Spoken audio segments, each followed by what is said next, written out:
Canal Escute Áudio Novel. Se inscreva. Novel Teoria Fanfic. Sistema de Inteligência Diária, Parte 21. Capítulo 190. A origem da mãe da ninhada. A fumaça ainda não havia se dissipado completamente, e um leve cheiro acre de cadáveres despedaçados da família devorada por vermes ainda persistia na terra queimada. Os cavaleiros da Maré Vermelha estavam meticulosamente limpando o campo de batalha, recolhendo os destroços da explosão mágica e enterrando os ossos de seus camaradas. Uma figura envolta em um manto branco prateado passou silenciosamente pela multidão, caminhando sozinha em direção aos restos mortais da mãe da ninhada, já em ruínas. Eduardo Calvin, o terceiro filho do Duque Calvin e investigador da Igreja da Pena Dourada, permaneceu em silêncio desde o início da batalha. Mesmo enquanto a mãe da ninhada era destruída, ele apenas franziu a testa e ficou olhando fixamente, como se tivesse visto algo indizivelmente familiar. Porque tenho a sensação de que já vi isso antes. O ninho arruinado à sua frente assemelhava-se a um feto carbonizado e pétreo, com um fluido viscoso ainda úmido vagamente visível em suas rachaduras, e tecidos biológicos que não deveriam existir neste mundo. Eles ainda se mexiam, como se não quisessem abandonar alguma missão de dar à luz nem mesmo na morte. É muito parecido, murmurou ele, finalmente dando um passo à frente. Eduardo tirou a luva, revelando a palma da mão direita levemente brilhante, onde um padrão dourado, nem exatamente pena nem nada, cintilava. Essa foi uma graça divina concedida pessoalmente pelo Papa, que lhe conferiu a capacidade de ler as memórias persistentes dos mortos. Foi também por isso que a Igreja o enviou para investigar o paradeiro do arquimago. Se você já teve consciência, então me diga. Sua palma tocou levemente a parede carnuda que outrora servirá de câmara de oviposição, e por um instante a terra pareceu tremer. Bum! Sua mente foi incendiada como por um fogo intenso, e uma onda avassaladora de informações o atingiu em cheio. Gritos, risos, lamentos, encantamentos, sangue, fogo, carne, gestação, roer. Milhares de lembranças inundaram sua consciência como uma torrente, uma dor que o fez perder-se instantaneamente. Cug! Eduardo caiu de repente de joelhos, com sangue escorrendo do nariz e a visão turva. Ele cortou a conexão quase imediatamente ofegante, com o coração batendo forte como um tambor. Essas não eram memórias que um ser humano deveria tocar. Mas naquele abismo aterrador, ele ainda conseguiu captar uma informação vaga, porém clara. Não é gerado naturalmente. Essa mãe da ninhada não nasceu naturalmente, mas sim foi semeada. Uma mulher vestida com um manto branco estava de pé em um vale montanhoso em meio à neve que caía em redemoinhos. Um a um, os ovos da mãe da ninhada foram retirados de sua bolsa de couro gasta, pressionados na terra congelada, enterrados, selados, encantados e sacrificados com sangue. Um saco cheio, murmurou Eduardo, com a imagem ainda martelando em sua mente, aquele saco pesado de ovos, o sorriso gentil, porém insano da mulher. Ela não estava criando armas, ela estava semeando a guerra. Este não é o único, a garganta de Eduardo se moveu, e suor frio escorria de suas têmporas. Ele sabia o que isso significava. Eduardo estava em meio aos destroços, com os dedos tremendo levemente. Aquela momentânea revelação divina trouxe não apenas dor e medo, mas também uma revelação tão pesada que quase o sufocou. Se houvesse outros, se algum daqueles ovos tivesse sobrevivido, ele conseguia imaginar quantas aldeias seriam aniquiladas instantaneamente, quantos civis se tornariam campos de carne para o enxame incubar, quando essas mães da ninhada despertassem em outros cantos do mundo. E eles não sabiam de nada, completamente alheios ao fato de que o desastre estava prestes a acontecer. Eu deveria relatar isso à igreja. O pensamento surgiu, quase instintivamente. Seu dever, sua identidade, sua fé sempre giraram em torno daquele imponente santuário da Pena Dourada. Se houvesse sinais de maldade, eles deveriam naturalmente ser submetidos à igreja para julgamento. Mas no segundo seguinte, ele parou. O que lhe veio à mente foram os olhares frios daqueles altos funcionários da igreja. Não raiva nem preocupação, mas sim cálculo e deliberação. Qual é o nível de envolvimento com o império? Se isso se espalhar, beneficiará a posição da igreja? Pode ser usado como alavanca para equilibrar o império? Ele sabia muito bem como eram agora esses bispos da igreja, essas pessoas vestidas com roupas sagradas. Especialmente depois que o Papa caiu em sono profundo, eles se tornaram ainda mais descontrolados. Eles não vão ajudar o império, disse ele em voz baixa, quase rangendo os dentes. Uma rajada de vento soprou, misturando o cheiro de sangue com o odor de carvão. Eduardo olhou para as costas dos cavaleiros à distância, com o coração apertado. Se ele não dissesse nada, talvez conseguisse se preservar, continuando a navegar pelo mundo com aquela fachada serena. Se ele falasse, teria que revelar parte de seu segredo e até mesmo suportar atenção e suspeitas desnecessárias. Mas será que consigo dormir em paz? Como o senhor veria isso? Com as pontas dos dedos, apertou a capa e baixou a cabeça, fitando a palma da mão, onde o padrão de penas douradas desaparecia silenciosamente, deixando apenas uma sensação refrescante. A luta interna se enroscava como correntes de ferro em seu peito. Responsabilidade, consciência, identidade e fé colidiam violentamente nas profundezas de sua alma. Finalmente, ele olhou para cima. Eduardo respirou fundo, seu rosto recuperando a calma, seu semblante gentil e sereno retornando. De fato, eu deveria falar, disse ele em voz baixa, mas não completamente. A origem de sua habilidade? Não é preciso mencionar a graça divina. Ele simplesmente diria que era uma rara habilidade empática dentro de sua linhagem de cavaleiros, permitindo-lhe perceber memórias fragmentadas ao tocar em restos mortais. Neste mundo, os talentos de linhagem sanguínea eram diversos. Havia até nobres que acordavam com um rabo e afirmavam ser um talento de sua linhagem. Qual foi mais uma ressonância de memória para ele? Desde que ele conseguisse alertá-los para ficarem vigilantes com antecedência, já seria suficiente. Com esse pensamento, ele finalmente deu um passo à frente, caminhando em direção a Louis. Louis já havia percebido cada movimento seu, mas não entendia o que ele estava estava planejando. Eduardo aproximou-se, parando diante dele, hesitando ligeiramente ao escolher as palavras, e então falou em voz baixa: minha habilidade hereditária é ler as memórias persistentes dos falecidos. E no cadáver da mãe da ninhada vi a imagem de uma maga. Ele fez uma pausa com um olhar solene. Ela é a criadora e controladora de toda esta família devorada por vermes, ou pelo menos desta mãe da ninhada. O Duque Edmund ficou parado, franzindo a testa com um lampejo de alarme nos olhos. Quer dizer que existe mais de uma mãe da ninhada? Eduardo assentiu com a cabeça em tom sério. Pelo menos uma dúzia de sementes. Edmund não o questionou imediatamente. Uma imagem aterradora formou-se rapidamente em sua mente. Se uma dúzia de matrizes da ninhada estivessem espalhadas pelo território do norte, inclusive ao redor da cidade da Águia de Neve, que tipo de desastre seria esse? Incontáveis casas corroídas por vermes surgindo de todas as direções, devorando todos os seres vivos. Uma cena aterradora a qual nem mesmo o jurado da neve conseguiu resistir, franziu imediatamente a testa. Isto é muito mais aterrador do que os jurados da neve, disse ele em voz baixa com uma expressão grave. Louis ouviu a conversa deles, sentindo um ligeiro alívio. Ele estava justamente pensando em como transmitir a questão do experimento, do sistema de inteligência para o Duque. Ele não esperava que Eduardo falasse primeiro. Louis sentiu uma onda de surpresa e admiração. Ele não esperava que esse irmão, cuja verdadeira identidade era a de um espião inimigo, se arriscasse a se expor em um momento tão crucial e revelasse francamente esse assunto. Naquele momento ele percebeu a sinceridade e a responsabilidade que se escondiam sob a aparência de Eduardo. Capítulo 191. Planejamento do pós-guerra. É claro que, a princípio, o Duque Edmund não acreditou completamente nisso. Ele estreitou os olhos, inclinando ligeiramente a cabeça para estudar Eduardo, com um olhar tão afiado quanto uma lâmina. Sua voz era calma e profunda. Você disse que há mais de uma dúzia de sementes. Isso significa que esta não é a única mãe da ninhada. O ar pareceu congelar naquele instante. Sim, Eduardo não recuou. Sua resposta foi concisa e decisiva, embora seus olhos brilhassem com um leve cansaço devido ao efeito da graça divina. Esses ovos não apareceram por acaso, foram plantados intencionalmente. Um olhar fugaz de suspeita cruzou os olhos de Edmund. Você está mentindo? Ele era uma das pessoas mais poderosas do Império, o Senhor do Norte, acostumado a mentiras e traições tanto no campo de batalha quanto na política. Em momentos de tanta tensão, não era fácil acreditar numa verdade que surgisse de repente. Mas então ele percebeu algo. Aquele garoto não tinha motivo algum para mentir. Eduardo era um membro da família Calvin, meio-irmão de Louis, e a família Calvin acabará de formar uma aliança matrimonial com ele. Dizer essas coisas agora não só não lhe traria nenhum benefício, como poderia até mesmo deixá-lo desconfiado dessa aliança matrimonial. Se isso foi uma armação, por que ele poderia estar armando para ele?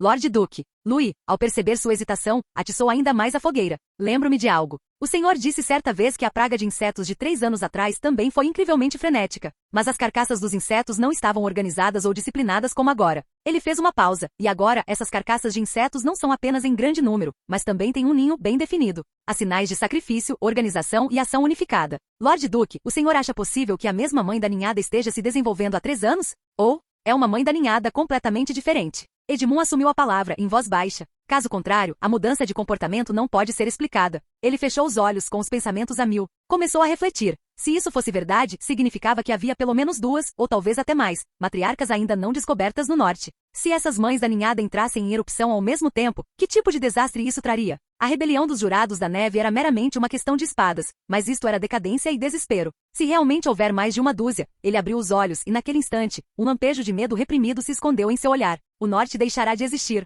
O vento ficou mais frio e o cheiro de cinzas e decomposição persistiu no ar. O Duque Edmund estava de pé ao vento, os restos da decomposta mãe da ninhada carregados pela brisa roçando seus ombros como um presságio invisível. Seu olhar era profundo, e seus pensamentos circulavam rapidamente como uma máquina fria forjada para a guerra, enquanto ele começava a ponderar, planejar e responder. É preciso formar uma força-tarefa especial. Esse pensamento começou a surgir em sua mente. Tinha que ser um esquadrão absolutamente móvel, absolutamente leal e incumbido da missão de erradicar as anomalias. Um tipo especial de soldado capaz de atravessar as florestas escuras e os pântanos do norte, aventurar-se em terras perigosas e executar as missões mais secretas e arriscadas. Vic Granton, o espadachim veloz do território do norte. Dessa vez foi ele quem liderou uma equipe de 30 cavaleiros de elite para o meio da densa névoa da floresta corrompida, em busca de pistas sobre a mãe da ninhada. Se Vic ainda estivesse aqui, certamente seria o mais indicado para lidar com o que estava por vir. Foi uma pena. E agora, como não possuía nenhum talento desse tipo, só lhe restava buscar ajuda na reserva de sangue divino imperial. Além disso, ele precisava prestar contas aos superiores. Olhou para o horizonte tênue ao longe, como se o trono envolto em nuvens na capital imperial estivesse vagamente à vista. Quer fosse o próprio imperador ou o conselho imperial,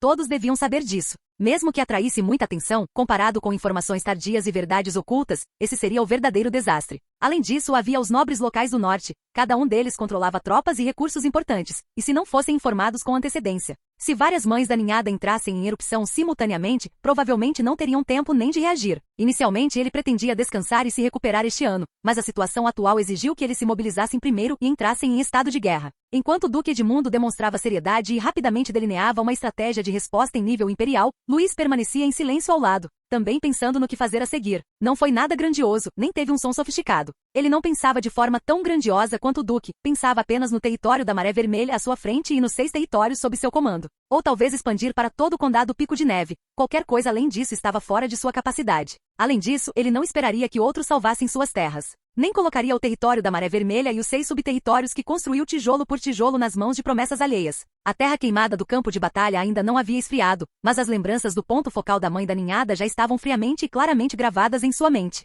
Queimando, explodindo, uma maré de insetos paralisante. A profecia mencionada, o mal nutrido pelos jurados da neve está despertando. Analisando agora, 9 em cada 10 vezes, referia-se a carcaças de insetos e a matrizes que eclodiam do abismo. O que isso significava? Era simples, todos os preparativos subsequentes tinham que girar em torno da mãe da ninhada. Ele rapidamente listou várias informações importantes que lhe vieram à mente. As fêmeas reprodutoras temem altas temperaturas e chamas. Uma vez rompida a barreira, todas as carcaças de insetos ficarão paralisadas, capaz de provocar distúrbios mentais e possuir um mecanismo de defesa composto por tentáculos ascendentes. A única arma eficaz que o território da Maré Vermelha possui atualmente é a bomba mágica âmbar vermelha, e o estoque é limitado. Isso estava longe de ser suficiente. Preciso acelerar a pesquisa de novas armas, sussurrou Louis para si mesmo, com a voz tão cortante quanto o ferro frio. Não apenas bombas de âmbar vermelho, mas também lança-chamas capazes de penetrar a estrutura tecidual da mãe da ninhada, sistemas de orientação explosiva distribuída, até mesmo considerando uma reestruturação total das táticas dos cavaleiros. Além disso, essa mãe da ninhada não era uma forma completa, era um sujeito experimental. Então, uma verdadeira mãe da ninhada poderia ser várias, 10 ou até 100 vezes mais forte do que esta. Quanto a obter informações sobre a mãe da ninhada, ele não tinha por onde começar. A existência conhecida como a Bruxa do Desespero era simplesmente misteriosa demais. Ele só podia esperar que o sistema diário de inteligência divulgasse informações mais relevantes ou que a equipe do Duque investigasse algo o mais rápido possível. Essas eram todas questões para o futuro. Estratégia, armas, inimigos, matriarcas, tudo isso pode ser deixado de lado por enquanto. Havia algo mais importante do que tudo isso naquele momento, voltar para casa. Ele teve que voltar e tranquilizar aqueles que estavam preocupados com ele. Luís ficou de pé na extremidade do campo de batalha, olhando na direção para onde as cinzas estavam se dissipando, e ordenou que vários assistentes de confiança ficassem para trás e cuidassem dos assuntos subsequentes. Lembre-se de isolar essa área. Não toque nos restos da mãe da ninhada de forma imprudente. Queime todas as carcaças de insetos uniformemente, não deixe nenhum perigo escondido. Ele não disse muito, mas cada ponto foi crucial. Assim, o grupo iniciou sua jornada de retorno, a grande procissão como uma longa serpente de aço voltando lentamente para a cidade da Maré Vermelha. Quando ele retornou ao portão da cidade, o céu já havia escurecido bastante, e ela já estava lá à espera. Emily estava vestida com roupas leves, de pé sob o alpendre com as mãos entrelaçadas, os olhos escondendo ansiedade, cautela e emoções quase incontroláveis. Assim que viu aquele manto preto familiar surgir da multidão, ela correu até ele como uma flecha disparada de um arco, abraçando-o de uma vez, sem se importar com a ocasião. Você finalmente voltou, eu. Sua voz continha um leve soluço, seu nariz roçando na ombreira em seu peito, como se confirmasse se ele ainda estava vivo, se estava diante dela inteiro e intacto. Louis não esperava que ela reagisse com tanta intensidade. Ficou atônito por meio segundo antes de levantar a mão e acariciar suavemente a cabeça dela. Voltei. Lady Helena estava de pé debaixo do alpendre ali perto, cobrindo a boca e dando risadinhas. Nossa, isso não parece nada com a nossa Emily. Ela não costuma ser a pessoa mais digna? Mãe. Emily ergueu o olhar de repente, e seu rosto ficou instantaneamente completamente vermelho. Ao ver o pânico dela, Louis achou graça, mas mesmo assim disse baixinho, estou cansado. Primeiro, vou voltar para o meu quarto e descansar um pouco. Inicialmente isso era apenas a verdade, mas por algum motivo, o clima ficou um pouco mais sutil depois que foi dito. O rosto de Emily ficou ainda mais vermelho, quase do pescoço até as pontas das orelhas. Ela gaguejou em voz baixa, então eu vou te acompanhar. Antes que pudesse terminar, percebeu o quão estranho aquilo soava. Rapidamente baixou a cabeça, sem ousar olhar para ninguém. Louis, no entanto, não reagiu muito. Permaneceu calmo como sempre e entrou em casa como se nada tivesse acontecido. Só quando ele passou por Helena, ela piscou e sussurrou no ouvido de Emily. Parece que vou ter um netinho? Emily, mãe. Louis. A carne estava pingando. Não, as paredes estavam respirando. Não se tratava de uma gaiola de pedra, mas de um espaço que parecia emanar do interior de um organismo gigantesco. As 4 paredes se contorciam, úmidas e pegajosas, como se inúmeros membros decepados e órgãos internos estivessem entrelaçados para formar um teto abobadado. O chão estava coberto de tecido vermelho e preto, erugado como uma língua em decomposição. A cada passo, ouvia-se um glug de resposta pulsante. No centro deste salão habitacional, ele estava sentado em um trono feito de colunas vertebrais e nervos. A bruxa do desespero. Pernas incrivelmente longas estavam cruzadas, a pele tão pálida quanto porcelana fina, vestindo um vestido vermelho sangue tão esfarrapado quanto uma teia de aranha. Os traços pareciam esculpidos por um deus, tão requintados que ninguém ousava olhar diretamente para eles. No entanto, aqueles olhos estavam sem vida, como bolas de vidro flutuando em água parada, desprovidas de qualquer calor humano. Quando ele falou, não foi uma voz feminina que saiu, mas uma voz masculina profunda, suave, quase gentil. como um sussurro de amante, mas com um tom nauseantemente perverso. Suspiro, más notícias. Ele já havia percebido que o ninho de insetos tinha sido destruído. Ainda descoberto. Tis, tis, tis. Ele franziu ligeiramente a testa, parecendo um tanto irritado, mas isso durou apenas um instante. No instante seguinte, ela deu uma risadinha, a curva dos seus lábios tão bonita que era quase inofensiva. Bem, não importa. As paredes da carne vibravam com o riso dela, como se estivessem em ressonância. Aquilo era apenas um experimento que deveria ter falhado. Um produto semi-acabado explodido daquele jeito. Tis, que maneira bárbara de lidar com isso. Ele olhou para baixo, brincando com um segmento da pata de um inseto que ainda se contraía, com a mesma delicadeza de quem acaricia um amante. No entanto, o produto final está quase tomando forma. Seu tom era leve, como de uma criança esperando um presente. Com um súbito beliscão da ponta dos dedos, aquele segmento do membro do inseto explodiu em uma névoa sangrenta, respingando em seu rosto. Mesmo assim, ela respirou fundo como se fosse perfume, revelando uma expressão de êxtase. Quando esse momento chegar, cada centímetro de solo no norte se tornará meu palco. Ele se levantou lentamente, o longo vestido arrastando no chão, seus passos leves, como os de uma jovem nobre prestes a comparecer a um banquete. A câmera recuou lentamente. Em suas cadeiras de plateia, estavam fileiras de figuras, algumas humanas, outras não humanas. Elas já haviam morrido há muito tempo. Seus corpos haviam sido remodelados em um estado bizarro, meio vivo, meio morto. Alguns rostos estavam distorcidos, alguns crânios rachados, e alguns até tiveram seus rostos substituídos por carapaças de insetos quiméricos. Entre as figuras, uma estava sentada meio ajoelhada, imóvel, com um enorme buraco no peito, mas a armadura prateada e preta e aquelas pupilas cinza-acinzentadas. Ainda era possível reconhecê-lo como Vic Grantal, o já falecido guerreiro do território do norte conhecido como Lâmina Veloz.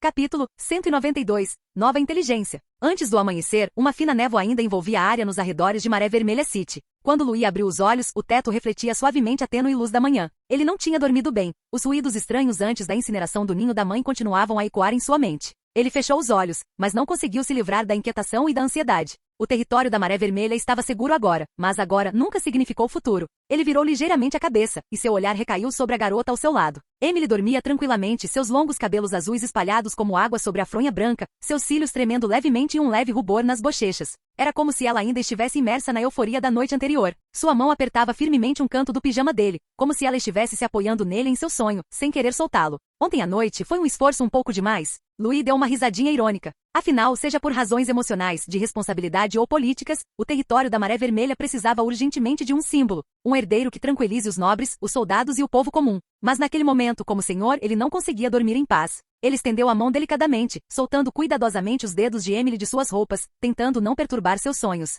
Então, em silêncio, ele se sentou e vestiu suas roupas. Nesse instante, sua mão direita moveu-se levemente, as pontas dos dedos traçando um padrão no ar. Acompanhada por uma leve ressonância zumbida, uma tela de luz translúcida desdobrou-se lentamente diante de seus olhos. A interface azul esbranquiçada flutuando no ar como uma superfície de gelo. Ele respirou fundo, e seus olhos instantaneamente se tornaram claros e calmos. Como que num instante, ele se transformou de marido e amante de volta no jovem lorde que transitava entre campos de batalha e crises. Vamos lá, que notícias teremos hoje? Atualização diária de inteligência completa. Magos enviados pela Floresta Mágica para investigar o ataque à família devorada por vermes chegarão ao território da Maré Vermelha esta noite. 2. Vic Grantal foi transformado em um cadáver inseto especial pela Bruxa do Desespero. 3. Um grupo de escamas de fogo foi descoberto na área geotérmica profunda do território da Maré Vermelha. Um leve toque de sino soou, e a interface azul-gelo pareceu excepcionalmente fria sob a luz da manhã. Louis lançou um olhar rápido para a primeira informação, um brilho calmo reluzindo em seus olhos. Isso é uma boa notícia. Os magos enviados pela Floresta Mágica certamente não eram magos comuns, então eles poderiam ajudá-lo. Pelo menos é melhor do que enviar alguns cavaleiros de elite para vasculhar as montanhas em busca de cadáveres, murmurou ele, com um leve sorriso sarcástico nos lábios. Os cavaleiros podiam ser corajosos, mas quando se tratava de encontrar vestígios da mãe, eles eram muito menos profissionais do que os magos. Já que seu próprio ninho-mãe havia sido incinerado, ele poderia muito bem guiar esse grupo de magos para investigar outros ninhos. Não seria difícil levá-los ao erro. Ele esperava que eles pudessem encontrar alguma coisa, mesmo que fosse apenas uma pequena pista. Mas quando seu olhar se voltou para a segunda entrada, seu sorriso desapareceu imediatamente. Vic Grantal foi transformado em um cadáver inseto especial pela Bruxa do Desespero. Num instante, o ar pareceu solidificar-se. Louis encarou a linha de texto, em silêncio por um longo tempo. Vic, aquele cavaleiro de alta patente que, sem hesitar, ordenou retirada geral ao proteger a retaguarda, enfrentando sozinho o ataque do ninho-mãe. Embora só tivesse falado com ele uma vez, aquela calma e senso de responsabilidade continuavam a impressioná-lo profundamente. Nem ele conseguiu descansar em paz. Mas o que deixou Louis ainda mais arrepiado não foi a morte de Vic, mas outro fato. A Bruxa do Desespero ainda estava no território do norte. Não só isso, talvez. Ela estava perto de uma área afetada pela Maré Vermelha. Um monstro capaz de criar ninhos-mãe. O que exatamente é esse cara? Ele encarou a linha de texto, soltando um longo suspiro após um tempo. A inteligência usou apenas o título Bruxa do Desespero sem maiores detalhes, mas justamente por isso, era ainda mais perturbador. Ser capaz de criar monstros silenciosamente como o ninho da mãe. Só isso já era suficiente para causar arrepios em todos os lords. Não creio que minhas forças possam derrotá-la, disse Louis com um sorriso irônico, num tom de autodepreciação, mas era verdade. Caso ele realmente a tenha encontrado, seria melhor estabelecer linhas de patrulha com antecedência e deixar várias rotas de fuga. Se chegasse a esse ponto, ele fugiria. Viver era mais importante do que morrer gloriosamente. Seus pensamentos ainda não haviam se estabilizado quando a terceira informação apareceu na tela iluminada. Um grupo de escamas de fogo foi descoberto na área geotérmica do território da Maré Vermelha. Isso fez os olhos de Louis brilharem. Esta é uma boa notícia. Os insetos da espécie Psilocybe espigados são inteiramente vermelho cobre, com seus corpos cobertos por uma película de óleo silicioso que pode suportar temperaturas de 800 graus Celsius. Quando purificado, ele pode até entrar em combustão espontânea em altas temperaturas e queimar por mais de 6 horas. Já havia informações de que existiam em áreas geotérmicas, mas quando Louis teve tempo de liderar as buscas, eles já haviam se escondido em algum lugar desconhecido. No entanto, com o surgimento dessas informações, ele naturalmente não perderia essa oportunidade, pois precisava garantir um recurso tão importante, especialmente com a ameaça do ninho-mãe iminente. Contra os ninhos-mãe que temiam o fogo, isso foi simplesmente uma dádiva dos céus. Se conseguirmos coletar e refinar isso sistematicamente, talvez possamos desenvolver uma arma defensiva de queima contínua, murmurou ele, já começando a conceber esboços de design e estratégias complementares em sua mente. Mas a alegria durou apenas alguns instantes antes de ser engolida pela sombra da inteligência anterior. Mesmo com uma direção a seguir para novas armas, a existência da bruxa do desespero ainda pairava sobre ele como uma espada suspensa, pronta para cair a qualquer momento. Por mais úteis que fossem as escamas de incêndio, elas serviam apenas para lidar com casas infestadas por vermes. Ai de mim, Louis suspirou baixinho. A melancolia daquela notícia ainda persistia em seu coração, mas ele também compreendia. A ansiedade não traria nenhuma mudança. Para controlar a situação, o mais importante sempre foi uma coisa: ficar mais forte. Então ele se levantou, caminhou até um tapete de meditação coberto com pele de animal no canto da sala e sentou-se firmemente, com as pernas cruzadas. Naquele instante, o ar pareceu se aquietar, restando apenas os ecos de suas batidas cardíacas, sua respiração e o fluxo de energia interna. O Doki dentro de seu corpo fluía como uma corrente lenta entre seus ossos e músculos, quente e constante, com ocasionais pequenas obstruções que ele rapidamente eliminava com habilidade praticada. Seu nível de cultivo estava agora próximo do limite de um cavaleiro de elite de baixa patente. Só lhe faltava aquele último passo. Seja em relação às reservas de Doki, a densidade das fibras musculares ou a velocidade da circulação interna, tudo estava se aproximando do padrão necessário para uma descoberta importante. Mas, estava um pouco fora do normal. Por simples acumulação, provavelmente levará mais um mês, disse Louis, abrindo os olhos e pousando o olhar em uma pequena garrafa lacrada com cera sobre a mesa. Essa era a poção de crescimento do cavaleiro preparada por Silco. Ele a havia deixado para ser usada durante um período de gargalo. Preparada e fundida a partir da rara baga vermelha de sangue de gelo e do mel de padrões azuis, emitia um brilho viscoso vermelho-púrpura, pulsando lentamente como um coração batendo, como se alguma força vital fervorosa estivesse selada dentro da garrafa. Por que não agora? Disse ele suavemente, tomando a poção. Não houve nenhum ritual adicional, nenhuma hesitação. Clique. A rolha foi aberta com um puxão brusco, e um forte cheiro agridoce misturado com fragrância medicinal jorrou para fora. Não era muito apetitoso. Louis se obrigou a engolir tudo de uma vez, reprimindo a vontade de vomitar. Naquele instante, uma linha de fogo pareceu surgir de sua garganta, atingindo instantaneamente seus órgãos internos. Como ferro quente derramado na água, o sangue e o ki em seu corpo ferveram instantaneamente, e o Doki que normalmente fluía de forma constante também surgiu violentamente. Silvo. No segundo seguinte, a energia da fruta vermelha sangue gelado explodiu no centro de seu abdômen como uma erupção vulcânica. Uma torrente escaldante rompeu, como se quisesse queimar seus órgãos internos, correndo descontroladamente por seus vasos sanguíneos até todos os seus membros e ossos. Seus músculos se contraíram violentamente, seus ossos vibraram como tambores de guerra e sua respiração tornou-se instantaneamente caótica, como se alguém o tivesse jogado de repente em uma fornalha em chamas. Mas ele não foi despedaçado, o mel de padrões azuis estava fazendo efeito. A essência naturalmente doce, como fios de seda, derramou-se na torrente furiosa como uma nascente cristalina, abrandando, diluindo e suavizando as chamas violentas, transformando-as finalmente em energia pura que podia ser refinada. Ele fechou os olhos, cerrou os dentes para controlar a respiração e imediatamente entrou em estado de concentração. O método de circulação interna foi ativado rapidamente, sua respiração sincronizada com seu pulso, como uma ressonância com o céu e a terra. O poder violento sob a supressão de sua vontade, gradualmente tornou-se dócil, retornando finalmente aos seus pontos de equilíbrio. Exatamente naquele momento, seu núcleo Doki estremeceu repentinamente, e o gargalo acumulado por tanto tempo se desfez abruptamente. Dentro de seu corpo, pareciam rugir tambores de guerra, ondas de Doki como marés impetuosas quebrando contra a costa, continuamente varrendo aquela barreira crucial. Bum, bum, bum. Como se os tambores do céu e da terra estivessem soando, Doki jorrou, fluindo por todo o seu corpo. Sua pele brilhava com uma luz vermelha anormal, como se estivesse iluminada pelo fogo, ou como se emanasse um brilho interior autogerado. O ar até tremia levemente com isso, como ondulações imperceptíveis na superfície da água. Seus cílios tremeram levemente, suas pálpebras se ergueram um pouco. Quando ele abriu os olhos novamente, a intensa intenção em seu olhar profundo não estava mais oculta. Cavaleiro de elite de ranking intermediário, avanço. Ele exalou lentamente uma nuvem de névoa branca. O Douk dentro dele agora fervilhava como um mar, e todo seu ser parecia ter sido forjado em uma fornalha e depois mergulhado na água fria de um campo de neve. De fato, essa etapa não é algo que se possa superar apenas com muito trabalho, ele riu baixinho. Louis acabará de estabilizar a respiração, a energia escaldante dentro dele ainda não estava totalmente dissipada. Nesse instante, um som fraco veio da cama, milímetro. Ele virou a cabeça. Emily esfregou os olhos e sentou-se, os ombros esguios parcialmente cobertos pela camisola, ainda sonolenta, os cabelos azuis ligeiramente despenteados, mas com uma beleza indolente. Você acabou de fazer uma descoberta? Sua voz estava sonolenta, mas ela não conseguia esconder a alegria. Louis se virou com um leve sorriso até então reprimido nos lábios. Agora mesmo. Que ótimo. Ela pulou da cama imediatamente e correu até ele, abraçando-o com força, o rosto radiante de orgulho e felicidade. Ele ficou atônito por um momento, depois abaixou a cabeça perto do ouvido dela, provocando-a suavemente. Foi tudo graças ao seu carinho de ontem à noite que eu consegui romper essa barreira. Você, não fale bobagens. O rosto de Emily ficou instantaneamente vermelho como uma chaleira fervendo, sua voz subiu meio tom e ela levantou a mão para bater nele. Ele se esquivou com uma risada. Eu disse que seu jantar estava nutritivo, o que você estava pensando?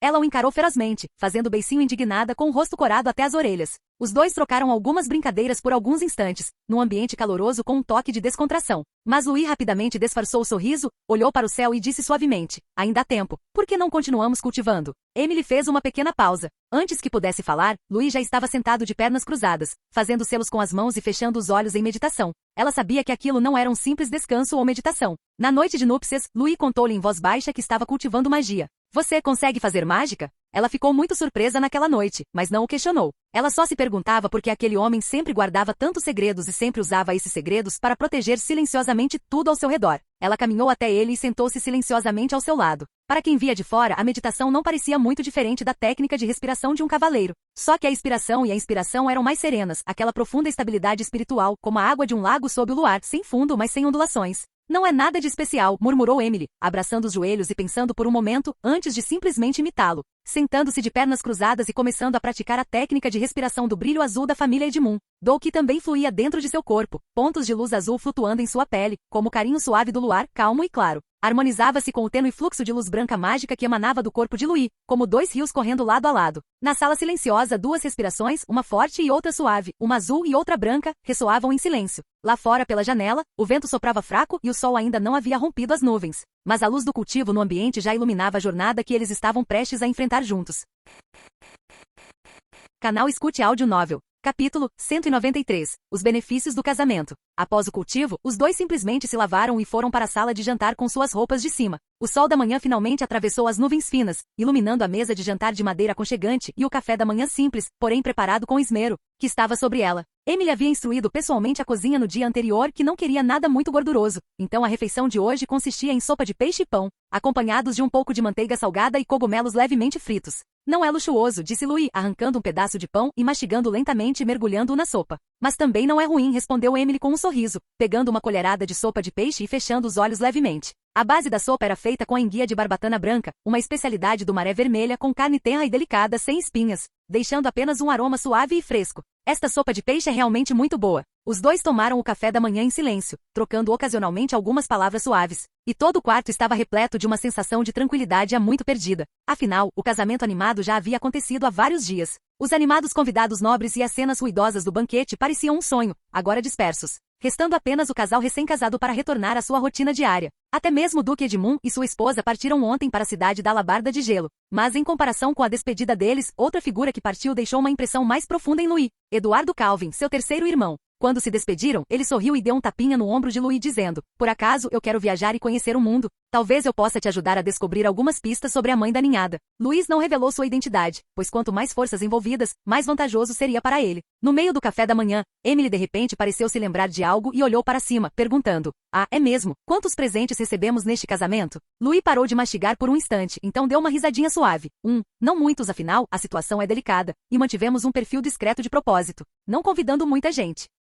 Mas ele sabia que manter um perfil discreto significava simplesmente não convidar pessoas de forma extravagante para o banquete. Qual daqueles nobres do norte não era uma pessoa astuta? Quem, ao saber da notícia, não providenciou imediatamente o envio de presentes para o Maré Vermelha o mais rápido possível? Os presentes eram numerosos, mas geralmente se enquadravam em 3 categorias. A primeira categoria, a mais comum, expressão de sinceridade, moedas de ouro e cristais mágicos que nunca são demais. A segunda categoria consistia em tesouros raros enviados por alguns nobres genuinamente atenciosos. Por exemplo, a Condessa Grant enviou pessoalmente alguém com uma pedra mágica da aura de batalha, imbuída de uma rica aura de batalha, que diziam restaurar rapidamente a aura de batalha de um cavaleiro. E os presentes mais significativos, é claro, foram os gestos generosos das duas famílias principais. A família Calvin, por serem parentes consanguíneos de Louis, enviou quase que exclusivamente recursos humanos e de construção. Havia grandes quantidades de artigos de luxo, grãos de alta qualidade, especiarias, vinhos finos e seda do sul. Havia um grande grupo de profissionais qualificados, peleiros experientes, curtidores, armeiros, herbalistas e veterinários experientes. E até mesmo pescadores habilidosos na pesca em regiões frias.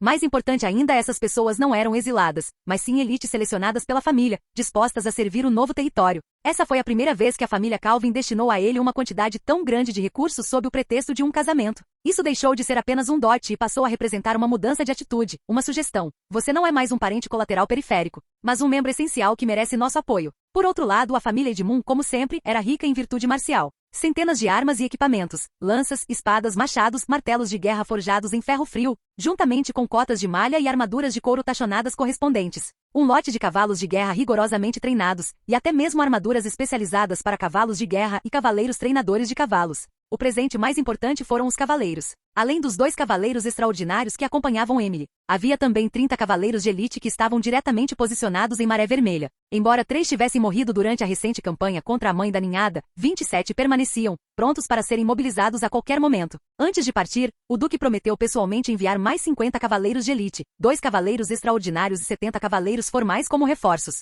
Isso foi bastante exagerado. Louis lembrou-se até de ter exclamado na ocasião, como se espera do Senhor do Norte, cavaleiros estão sendo enviados como se não custassem nada. É claro que isso era apenas uma brincadeira, não um desperdício irresponsável de recursos. O verdadeiro motivo foi provavelmente seu desempenho na batalha contra a Mãe da Ninhada. Liderando uma equipe de apenas algumas dezenas de pessoas, ele conseguiu erradicar a Mãe da Ninhada, um feito que nem mesmo o Duque Edmund pôde ignorar. Juntamente com seu casamento com Emily, a filha mais amada do Duque Edmund, Louis sabia que desta vez havia recebido o verdadeiro reconhecimento do Duque Edmundo. No entanto, o que foi concedido foi de fato um pouco demais, aumentando diretamente suas forças de cavaleiros em mais de 2 ou 3 vezes. Louis pensou que se casasse com Emily mais algumas vezes, talvez conseguisse dominar o norte. Desta vez, conseguimos muitos benefícios, disse Louis, largando a colher e olhando para Emily com um tom de voz um tanto satisfeito. Emily estava cortando pão com uma faquinha e sorriu ao ouvir as palavras dele. Você parece um comerciante que acabou de vencer uma grande batalha. Basicamente isso, ele deu de ombros levemente, com os olhos escurecendo um pouco. Mas não importa quanta coisa exista se não for convertida em força real, fica só parada em um depósito esperando para ser saqueada. Emily parou e olhou para ele. Você acha que alguém virá nos saquear? Louis não respondeu imediatamente, apenas terminou o último gole de sopa de peixe em sua tigela, como se estivesse mergulhado em pensamentos, e então disse, não é que alguém vá vir saquear, mas tem um mau pressentimento. Emily o observava atentamente, sem insistir em detalhes, apenas olhando para ele. Você também é natural do norte, disse Louis calmamente, com um tom de indagação na voz. Este lugar já foi pacífico alguma vez? Emily ficou em silêncio por um momento, depois assentiu com a cabeça. Não, o norte nunca foi estável. Só nos últimos 10 anos, vivenciei 3 grandes distúrbios e inúmeros pequenos conflitos. Ela fez uma pausa, com uma emoção complexa nos olhos. Você tem razão, devemos implementar esses recursos agora. Caso contrário, quando a nevasca realmente chegar, será tarde demais para construir ou erguer qualquer coisa. Louis olhou para ela e brincou. Então você me apoia em continuar gastando extravagantemente e exaurindo as pessoas? Eu te apoio na preparação para tempos difíceis. Um leve sorriso surgiu no rosto de Emily. Para ser honesta, você tem mais visão de futuro do que a maioria dos lords que conheci. Antes, eu só sabia que você era muito inteligente. Agora percebo que você também é bastante paciente. E um pouco bonito, concluiu ela pegando a xícara e tomando um gole de água, evitando deliberadamente o olhar dele. Louis pigarreou, mas um sorriso brilhou em seus olhos. O café da manhã terminou em meio a essa conversa intermitente. Embora os temas discutidos não fossem leves, o ambiente não era opressivo. Ambos pareciam estar se adaptando gradualmente ao ritmo um do outro. Após um breve descanso depois da refeição, Louis se levantou e se espreguiçou. Que trabalho você tem mais tarde? Perguntou Emily casualmente. Capturar cobras. Capturar cobras. Capítulo 194. Víbora Escama de Fogo. Mesmo com a preparação mental prévia, Emily não conseguiu evitar franzir a testa ao entrar de fato na área geotérmica central do território da Maré Vermelha. O ar parecia flutuar envolto numa névoa escaldante, e ondas de vapor inundavam a área, aquecendo as rochas a ponto de até mesmo respirar parecer inalar o ar das profundezas de uma fornalha. Inconscientemente, ela apertou o manto leve que cobria seus ombros, mesmo sabendo que ele não bloqueava o calor. Era como um conforto psicológico. Seus pés ainda estão quentes? Louis, que estava à frente, virou-se, seu olhar pousando nas botas dela. Emily assentiu com a cabeça, depois balançou-a negativamente, um leve sorriso se formando em seus lábios. Está tudo bem. Embora esteja um pouco quente, não tenho medo com você aqui. Louis deu uma risadinha suave e voltou para o lado dela. Eu originalmente queria vir sozinho. Este lugar está realmente quente demais. Eu sei, disse Emily, estendendo a mão e enxugando delicadamente o suor da têmpora dele, mas também quero entender o que você está fazendo. Desde o primeiro dia em que conheceu Louis, Emily soube em seu coração. Os passos daquele homem estavam destinados a não se limitarem a estufas e banquetes. Emily queria caminhar ao lado dele, não ficar parada esperando.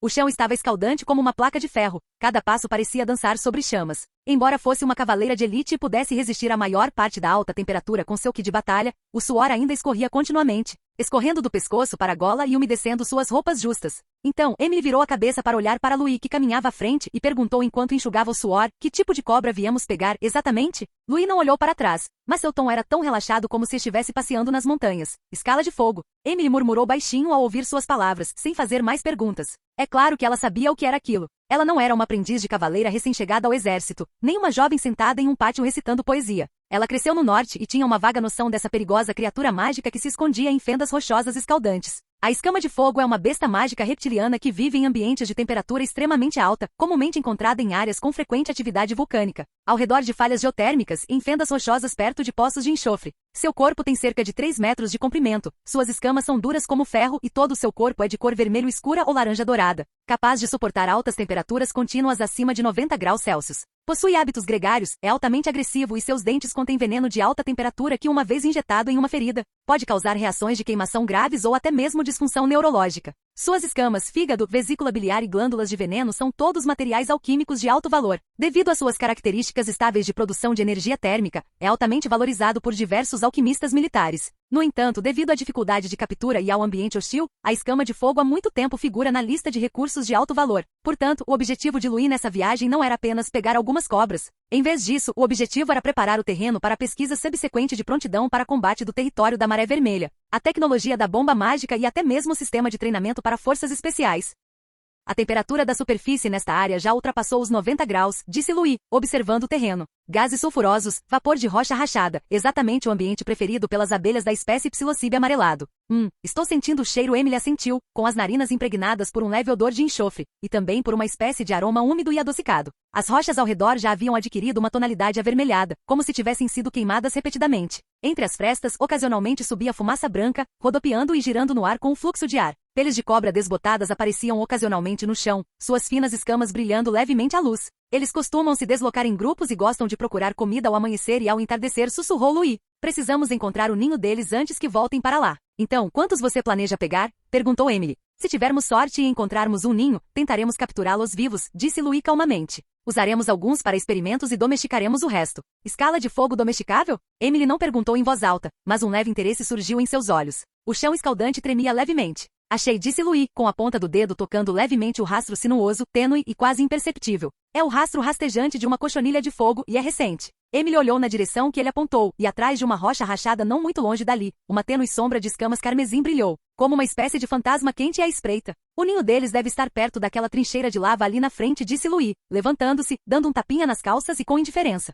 Ele acenou com a mão e os cavaleiros, que já estavam de prontidão, rapidamente se dividiram em 3 grupos. O grupo de isca era responsável por atrair o alvo para que ele aparecesse. O grupo de observação registrava as respostas comportamentais e liberava a névoa. E o grupo de proteção ficava de guarda com escudos para evitar ataques repentinos. Um cavaleiro que estava ao lado de Louis, com movimentos rápidos, retirou um aparelho de destilação portátil branco prateado. O dispositivo parecia um frasco de cristal firmemente protegido por uma estrutura metálica. Um líquido azul claro foi cuidadosamente vertido na abertura central do jarro por outro cavaleiro. Ativar, sussurrou o cavaleiro, pressionando o mecanismo na lateral do dispositivo com o polegar. Ouviu-se um leve chiado. No segundo seguinte, tênues fios de névoa fria azulada subiram do topo do aparelho, e a névoa, carregando um aroma misturado com grama e menta, pareceu particularmente refrescante no ar quente e escaldante. Uma aura silenciosa, como antes da primeira neve, envolveu lentamente o calor próximo. Os outros cavaleiros também ativaram seus atomizadores um após o outro, e por um instante, Toda a área rochosa pareceu ser silenciosamente arrastada do purgatório para uma paisagem nevada. As escamas de fogo, que se moviam levemente nas fendas das rochas, pareciam pressentir algo.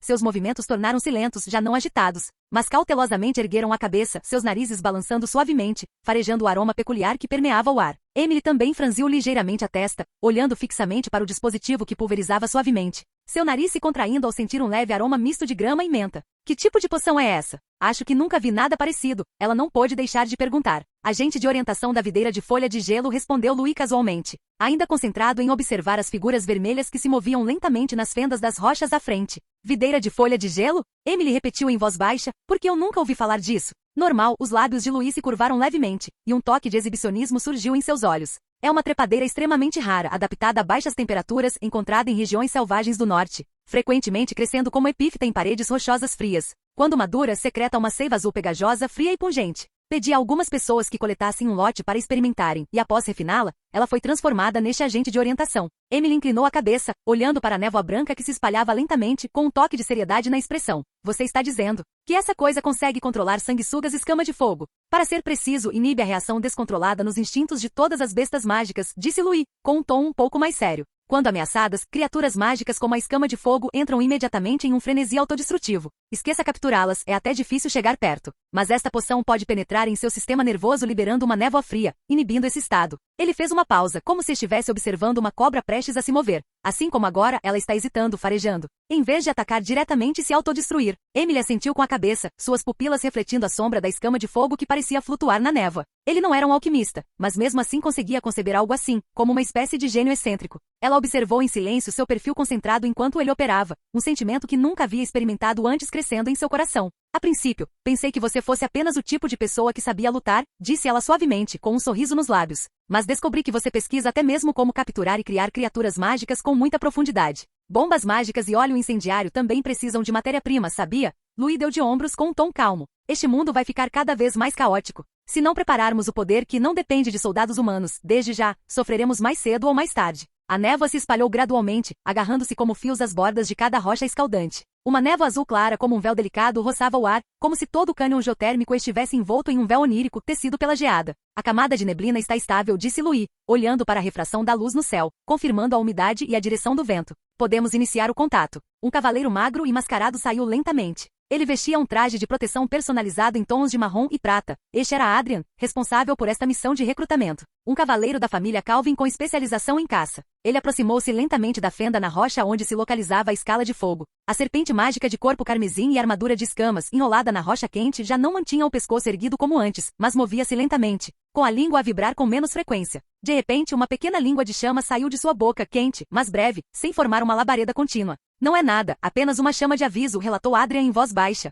Não é um hálito de caça, seu estado emocional ainda é de raiva contida. Louis sussurrou, então aumente a dosagem em mais 10%. Precisamos formar um véu de geada nesta área. Quando a segunda rodada de destilação começou, uma névoa azul mais densa foi liberada lentamente, misturando-se com o ar úmido do próprio cânion, como um véu fino envolvendo a escama de fogo. Começou a diminuir o ritmo dos movimentos com a cabeça apoiada no chão, os olhos semicerrados, claramente entrando em um estado de tranquilidade. Iniciar contato. Adrian aproximou-se com cautela. Colocou um par de luvas especiais cobertas de gelo e estendeu a mão delicadamente para tocar a lateral do pescoço da escama de fogo, uma das áreas mais sensíveis do seu corpo. O corpo da cobra tremeu levemente, mas ela não se afastou. Em seguida, ele tirou um pequeno pedaço de carne da cintura e o ofereceu lentamente à cabeça da cobra. A escama de fogo fez uma breve pausa, sua língua lambendo a carne e emitindo um leve chiado. Os olhos de Adrian brilharam. É um sinal neutro, não me vê como uma ameaça. Excelente, a equipe de convencimento vai começar, murmurou Louis. A equipe entrou em ação imediatamente com a equipe de aliciamento atraindo o animal para a área de domesticação preparada. A equipe de proteção assumiu suas posições, garantindo a segurança do perímetro. A equipe de observação continuou a analisar a frequência respiratória e as alterações na tensão muscular da escala de fogo. Durante todo o processo, a escama de fogo não demonstrou nenhuma hostilidade intensa. Mesmo quando uma contenção suave foi colocada sobre ela, apenas se mexeu levemente antes de obedientemente se deixar guiar lentamente para a área de domesticação. Quando a fria rede de ferro se fechou e as amarras se travaram, todo o cânion mergulhou subitamente em um profundo silêncio. Captura realizada com sucesso. Os cavaleiros suspiraram de alívio, alguns até comemorando baixinho, mas mantendo a compostura. Assim que a primeira escama de fogo foi conduzida com sucesso para a área de domesticação, o ritmo da operação acelerou rapidamente. Sigam o mesmo procedimento, ordenou Louis em voz grave, seu olhar penetrante percorrendo o vale rochoso geotérmico. Hoje precisamos limpar esta zona de atividade o máximo possível. Os cavaleiros rapidamente se dividiram em grupos, e dispositivos de destilação, semelhantes a lâmpadas espirituais que liberavam névoa azul, foram instalados em ambos os lados do cânion. À medida que a névoa fria subia novamente e a umidade do ar aumentava gradualmente, um véu fino e uniforme, semelhante a uma folha de gelo, formou-se silenciosamente como se cobrisse toda a planície rochosa escaldante com uma gaze gelada transparente. As balanças de fogo gradualmente entraram em um estado de tranquilidade. Seus movimentos na neblina tornaram-se lentos e preguiçosos, e eles até começaram a se aninhar nas fendas das rochas, como se estivessem desfrutando daquele frescor há muito esperado. Adrian aproximou-se novamente com movimentos firmes, tocando habilmente o pescoço de uma cobra fêmea ligeiramente maior com suas luvas cobertas de gelo e alimentando-a com um pedaço de carne. A escama de fogo emitiu um zumbido longo e baixo, um sibilo suave, desprovido de hostilidade. Sinal neutro. Não percebe os humanos como predadores, disse ele, gesticulando em direção a Louis. Toda a equipe agiu em perfeita concordância tácita. E então várias escavadeiras foram sucessivamente equipadas com amarras macias e conduzidas lenta e firmemente para fora do vale. 3 horas depois, mais de 70 cobras de fogo foram capturadas, praticamente dizimando a população de cobras nesta área. O mais impressionante entre eles era um indivíduo gigante enrolado na borda da fissura de lava. Um rei escama de fogo de 9 metros de comprimento, inteiramente carmesim, com escamas que refletem um brilho metálico. Embora permanecesse cauteloso sob o efeito da poção, não demonstrou agressividade e acabou sendo conduzido com sucesso para a área de domesticação. O ambiente para a domesticação também havia sido preparado com antecedência. Essa era uma caverna de lava natural, localizada próxima ao núcleo geotérmico da zona escaldante do território da Maré Vermelha. A caverna era sinuosa, mas por toda parte brilhava com a luz vermelha do magma natural. No interior, foram instalados diversos dispositivos de destilação modificados, que liberavam lentamente a essência diluída da trepadeira folha de gelo para manter toda a área de domesticação em um estado semi-sedativo. A névoa era fina e uniforme, cobrindo suavemente o chão e os rastros dos movimentos das serpentes. Ocasionalmente, algumas escamas de fogo inquietas tentavam cuspir chamas, mas o que saía eram apenas ondas de calor, não fogo de verdade, que se dissipavam no nada na névoa num piscar de olhos. A supressão do instinto é boa, Adrian assentiu após observar. Contanto que a dosagem seja mantida, isso deve garantir a estabilidade durante a fase de domesticação. Louis ficou de pé com as mãos atrás das costas, observando as cobras se moverem silenciosamente, com a mente fervilhando de pensamentos. Essas escamas de fogo serviriam como matéria-prima para suas principais ferramentas de combate contra a mãe da ninhada, e esse era apenas o primeiro passo. Tudo estava apenas começando. Assim, no meio da captura, Louis mandou chamar Silco. Ele parou na beira da névoa quente, virando a cabeça para instruir Adrian em voz baixa: escolha alguns indivíduos mais velhos e menos férteis. Quanto maiores, melhor, e eles precisam ter gordura suficiente. Adrian acenou com a cabeça em sinal de reconhecimento e rapidamente selecionou 3 cobras velhas, cada uma com mais de 4 metros de comprimento, do grupo de cobras de fogo já domesticadas. Com movimentos precisos, ele prendeu as cobras com correntes de ferro frio, e então a equipe de cavaleiro as arrastou para a tenda de dissecação nos fundos. Silco, vestido com uma túnica branca com várias camadas de couro resistente ao fogo nos punhos, entrou com passos firmes, carregando uma caixa de ferramentas. Ele não disse nada, apenas acenou com a mão, e a caixa de ferramentas se abriu, revelando um conjunto completo de instrumentos de dissecação e aparelhos de refino de prata. Com a ajuda de Adrian, ele abriu com precisão as escamas abdominais da escama de fogo e separou delicadamente a gordura macia e avermelhada debaixo de sua barriga. A gordura era viscosa com um brilho fraco e intermitente, emitindo um estranho odor de mineral queimado. A textura é densa e contém minerais pouco voláteis, disse Silco em voz baixa, com um brilho de entusiasmo nos olhos. Como esperado, a gordura escama de fogo é misturada com sais cristalinos naturais que auxiliam a combustão. Ele rapidamente começou a processar a amostra experimental, utilizando um método de tratamento alquímico de prensagem a frio mais absorção em carvão vegetal prateado, para filtrar as impurezas em camadas da gordura e estabilizar a atividade de seus componentes. Com o funcionamento do aparelho, ele acabou produzindo uma pasta semissólida de cor vermelho escuro que permaneceu estável à temperatura ambiente. Quando ele acendeu cuidadosamente uma pequena amostra, a chama surgiu instantaneamente, queimando silenciosamente sem deixar resíduos de fumaça preta. É um sucesso, murmurou ele. Este é um combustível de alta qualidade. Ao ver o sucesso do experimento, Louis também ficou satisfeito. Vamos chamá-lo de pasta de escama de fogo. Na área experimental alquímica dentro da caverna de lava, a luz do fogo refletia nas paredes rochosas úmidas. Em seguida veio a fase experimental. Silco estava diante de uma mesa de ferro fria, envolto em uma grossa túnica alquímica protetora, segurando a pasta vermelho escura recém-refinada. Ele espalhou uma pequena quantidade da substância em uma placa de ferro fria e a acendeu com uma chama comum. A chama imediatamente se alastrou, queimando de forma brilhante e constante, extinguindo-se completamente apenas após 9 minutos, sem deixar marcas de queimado ou resíduos na placa. Isto é realmente bom, murmurou ele, admirado. Pode queimar em zonas úmidas e inflama-se sem fumo. Se não o tivesse feito eu mesmo, pensaria quase que era um produto acabado da Academia de Alquimia de Jade. Então, ele pingou várias essências mágicas refinadas em uma pequena pitada de pasta de escama de fogo, deu alguns passos para trás e a acendeu. Bum! Instantaneamente, a chama irrompeu a quase 2 metros de altura, e uma onda de calor varreu tudo, queimando levemente o rosto. Silco ergueu uma sobrancelha. Essa temperatura de combustão explosiva é de pelo menos 600 graus. Também é um bom material para fazer bombas mágicas.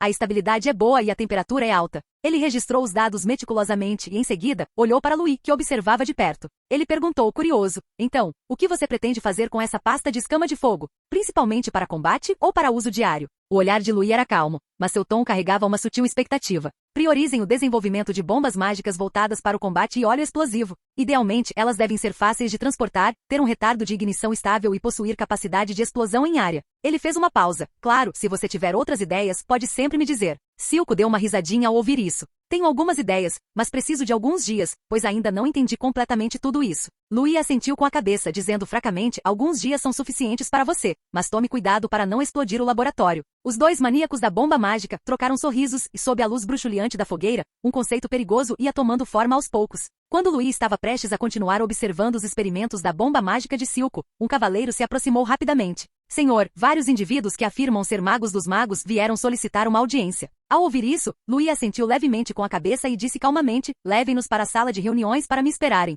Chegarei em breve. Capítulo 195. O Arquimago da Floresta Mágica. A luz do sol entrava pelas altas janelas, incidindo sobre o tapete vermelho escuro do salão de conferências, onde um leve aroma de pergaminho pairava no ar. A porta se abriu rangendo. Entrou uma mulher pequena e idosa com cabelos prateados que caíam em cascata sobre os ombros e vestindo uma capa roxa com detalhes dourados. Ela parecia uma avó carinhosa, daquelas que a qualquer momento tiraria doces do bolso para os netos. Mas quando ela ergueu o olhar, seu semblante era sereno como gelo e neve, como se pudesse enxergar as profundezas do coração de alguém. Ela era Flora Alden, uma arquimaga de alto escalão da Floresta dos Mágicos, e hoje ela estava representando a Floresta dos Mágicos para negociar com Louis. Louis, sentado na cabeceira da mesa, endireitou discretamente a postura. Ele manteve deliberadamente a imagem de um jovem senhor calmo e sereno, com um olhar tranquilo, demonstrando perfeitamente o distanciamento de quem detém o poder. Flora sorriu e acenou com a cabeça, começando com um tom educado, mas firme: Lord Calvin, obrigada por salvar Leishier da nossa Floresta Mágica. A Floresta Mágica não esquecerá essa gentileza. Assim que terminou de falar, ela acenou levemente com a mão, e a jovem atendente atrás dela rapidamente colocou uma caixa sobre a longa mesa. Era uma caixa de ébano antiga e robusta, adornada com intrincados padrões de prata, claramente algo que não se podia comprar facilmente no mercado. A própria Flora deu um passo à frente, torceu os dedos e destrancou a fechadura com destreza. Com um clique suave, a tampa abriu-se lentamente. Dentro havia uma armadura azul prateada, com as placas dispostas como escamas de dragão e um leve brilho cintilando em suas bordas. Sob a luz, parecia que fragmentos de estrelas da Via Láctea haviam sido fundidos no metal. Este é um pequeno presente que preparamos para você, disse Flora suavemente, com um tom gentil, porém carregado de significado. A armadura é feita de aço nebulosa, sua resistência não é inferior à do ferro de osso de dragão, e é encantada com uma barreira de temperatura constante conjurada pessoalmente por um mago. Ela pode ajustar automaticamente sua temperatura, independentemente do calor ou frio extremos. No campo de batalha, ela pode salvar sua vida. O olhar de Louis desviou-se ligeiramente, as pontas dos dedos roçando a borda da armadura, sentindo uma sensação fria. O aço nebulosa parecia frio e estaladiço, com uma leve flutuação mágica pulsando como uma batida de coração. Ele podia sentir que aquela armadura não era um item comum. Não só o trabalho artesanal do mago era primoroso, como até mesmo a escolha dos materiais e os encantamentos foram feitos meticulosamente. Ele assentiu levemente, um sorriso educado adornando seus lábios. Isso é realmente valioso. Leishier foi ferido em meu território e salvá-lo era meu dever. Então Flora pigarreou suavemente, sua expressão mudando gradualmente da gentileza calorosa das gentilezas para um tom mais sério. Estamos aqui para investigar a origem dos cadáveres domésticos comidos por vermes. De acordo com a descrição de Leishier, esses não são insetos comuns. Se proliferarem, muito provavelmente afetarão todo o território do norte. Seus olhos, porém, brilhavam como holofotes, tentando enxergar através do jovem lorde à sua frente. No entanto, Louis falou com indiferença, como se estivesse mencionando casualmente um assunto trivial. Não precisa se preocupar com isso.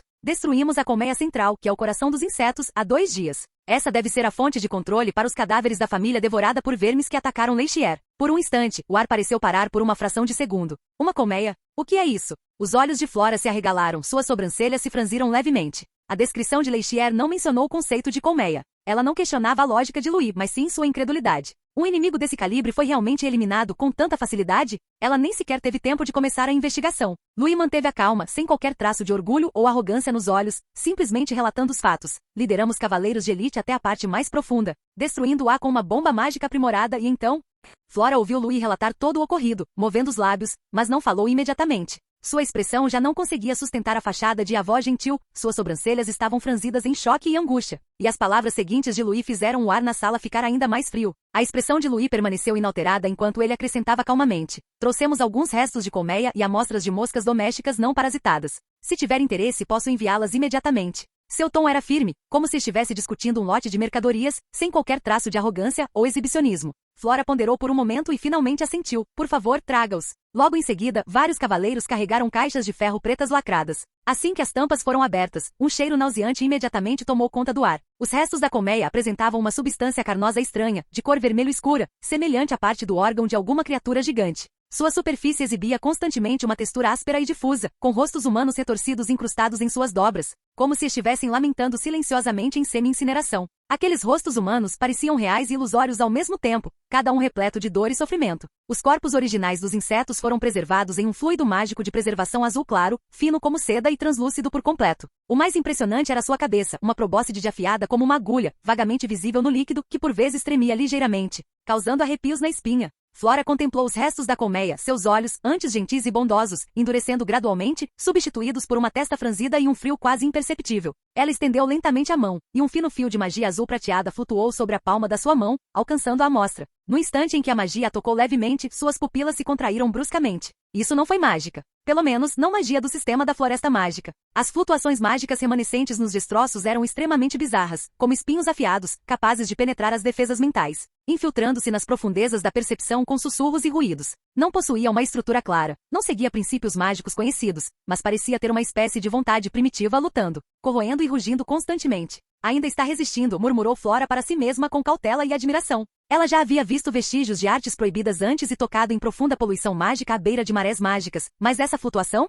era um atributo composto de ordem distorcida, vida invertida e consumo espiritual. Não parecia ser feito pelo homem, era mais como algo alienígena. Ela respirou fundo, cortou à força seus sentidos mágicos e, com um estalar de dedos, o fio mágico se rompeu imediatamente, espalhando-se como teia de aranha queimada. Em seguida, ela observou o corpo original do inseto imerso na garrafa. A longa probóscide do inseto parecia tentar penetrar a parede da garrafa, e mesmo sabendo que a criatura estava morta, aquela malícia e instinto ainda se espalhavam pelo ar. Mesmo sendo uma arquimaga da Floresta dos Magos, ela sentiu um arrepio há muito esquecido. Esse tipo de coisa deve ter sido projetado por alguma inteligência mágica avançada. Isso alterou completamente seu julgamento inicial. Ela havia pensado que o chamado desastre da casa corroída por vermes era apenas um caos comum de criaturas mutantes causado pelo vazamento de energia mágica no território do norte, semelhante às marés mágicas de lobos ou às hordas de bestas em decomposição, mas agora, ela falou lentamente, essa magia carrega malícia, uma autoexpansão semelhante a uma maldição que não corresponde a nenhum atributo natural, nem parece algo que magos humanos poderiam controlar ou criar, tipo, e suas suspeitas em relação a Louis se dissiparam completamente. Este jovem lorde não havia exagerado.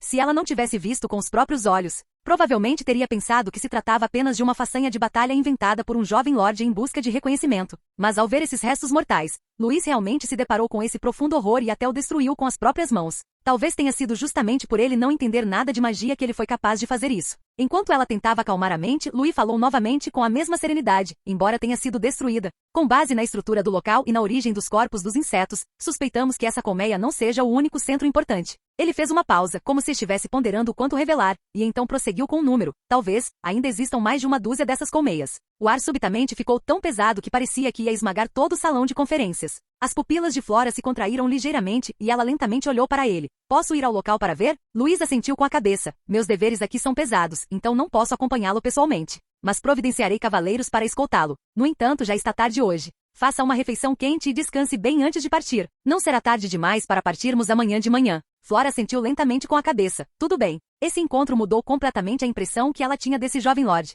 E a verdade sobre esse desastre doméstico causado por vermes pode ser muito mais profunda do que ela imaginava. Justo quando a reunião estava chegando ao fim, e todos estavam se levantando para ir embora. Louis, como se de repente reunisse coragem, disse, a arquimaga Flora. Sua voz não era alta, mas foi o suficiente para fazer o arquimago, que ainda não havia caminhado muito, parar. Flora se virou, olhando para ele confusa. Louis inclinou ligeiramente a cabeça, como se estivesse ponderando suas palavras. Naquele momento ele não parecia o Lorde experiente, sempre calmo e sereno, mas sim um jovem prestes a bater em alguma porta misteriosa. Eu estava pensando, será que eu poderia me candidatar para me tornar membro da Floresta dos Mágicos? Flora demonstrou uma rara e evidente expressão de surpresa. O que você disse? Ela piscou, momentaneamente incapaz de reagir, chegando a se perguntar se havia entendido errado. Eu conheço um pouco da técnica de meditação original e consigo conjurar alguns feitiços de nível baixo, disse Louis suavemente, como se estivesse falando de algo trivial. Quando eu era pequeno, os magos da minha família Calvin me ensinaram algumas coisas. É claro que essa foi uma declaração previamente combinada entre ele e Leishier, e embora parecesse comum, foi suficiente para encobrir seu ritmo de crescimento suspeitamente acelerado. Flora estreitou os olhos, examinando com atenção, como se estivesse analisando seriamente a verdade por trás daquela pessoa. Mas alguns segundos depois, ela sentiu levemente, pensando consigo mesma como se estivesse se explicando. Afinal, é a família Calvin. Não é estranho ter alguns magos antigos e experientes. Ela não hesitou por muito tempo, afinal, adicionar um mago à Floresta dos Magos era um pequeno privilégio que não significava nada para uma arquimaga como ela. Então, mostre-me a sua magia. Ao ouvir isso, Louis ergueu a mão direita e com um leve movimento dos dedos, uma flutuação mágica visível imediatamente se propagou no ar. No segundo seguinte, uma bola de fogo apareceu repentinamente em sua palma.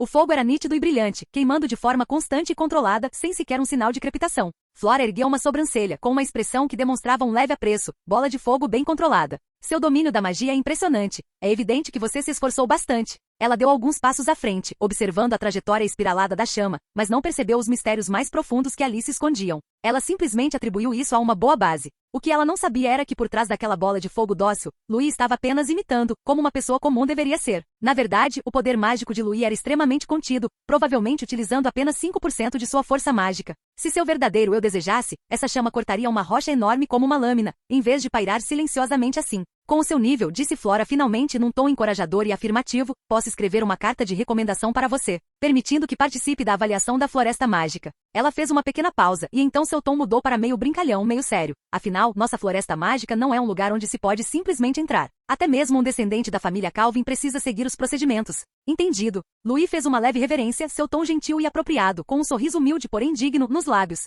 Obrigado por sua gentileza, arquimago. Quanto à avaliação, ele acreditava que seria uma progressão natural. Ele não disse muito mais. Ele não mencionou que conseguia manipular pedras gigantes pesando centenas de quilos à distância com sua mão mágica, nem que já dominava mais de uma dúzia de feitiços de combate, e certamente não mencionaria que estava usando a técnica de meditação original para abrir o caminho da ressonância mágica. Louis simplesmente retirou delicadamente a chama que se extinguia lentamente de sua palma, como se a exibição recente fosse meramente uma demonstração acidental de habilidade por parte do filho de um nobre. Flora não notou nada de incomum, pensando apenas que ele era um jovem com uma sólida base mágica. Ela sorriu docemente. Então, aguardo ansiosamente o dia em que você passar na avaliação. Não vou te decepcionar, respondeu Louis sinceramente, mas não prometeu mais nada. Então ele se levantou e agradeceu a Flora. Obrigado, arquimaga. Vou providenciar tudo para a viagem de amanhã às ruínas da colmeia. Flora assentiu com a cabeça. As flutuações mágicas dos restos da colmeia são estranhas demais para serem ignoradas. Assim que eu confirmar com meus próprios olhos, será mais fácil investigar o quanto antes. Conforme a reunião foi se prolongando, ela finalmente chegou ao fim. Flora saiu da sala de conferências, sua figura parecendo excepcionalmente serena sobre o tapete vermelho escuro. Seu longo manto de maga balançava levemente na brisa noturna. O frio da noite nevosa ainda não havia passado, mas sua expressão era ainda mais gélida que o vento cortante. Afinal, tendo testemunhado as flutuações mágicas naquele remanescente da colmeia, seu coração não conseguia mais encontrar paz. Como poderia ser fácil lidar com isso? Murmurou Flora para si mesma com passos pesados. Provavelmente não se trata apenas de um simples caso de magos sendo atacados. Ela pressentiu que o caso dos cadáveres da família devorada por vermes definitivamente não seria uma investigação de crise comum. A estrutura era simples, mas, temporariamente, não havia evidências que justificassem aumentar sua criticidade e imobilizar mais magos. Então eles só podiam proceder passo a passo. Entretanto, o ambiente na sala de conferências era completamente diferente. Louis, por outro lado, não conseguiu conter seu sentimento de satisfação. Seu plano para hoje havia sido executado com perfeição. Primeiro, o segredo da colmeia da família devorada por vermes chamou a atenção de Flora, o que significou envolver oficialmente o grupo de magos na situação. A investigação subsequente e o compartilhamento de informações seriam lógicos. Em segundo lugar, ele também aproveitou essa oportunidade para demonstrar suas habilidades de controle mágico, obtendo naturalmente a recomendação necessária para participar da avaliação da Floresta dos Mágicos. Ambos os objetivos foram alcançados, disse ele com um leve sorriso. Fim do vídeo. Para acesso antecipado à continuação dos vídeos, ou para incentivar o canal, vire membro. Muito obrigado.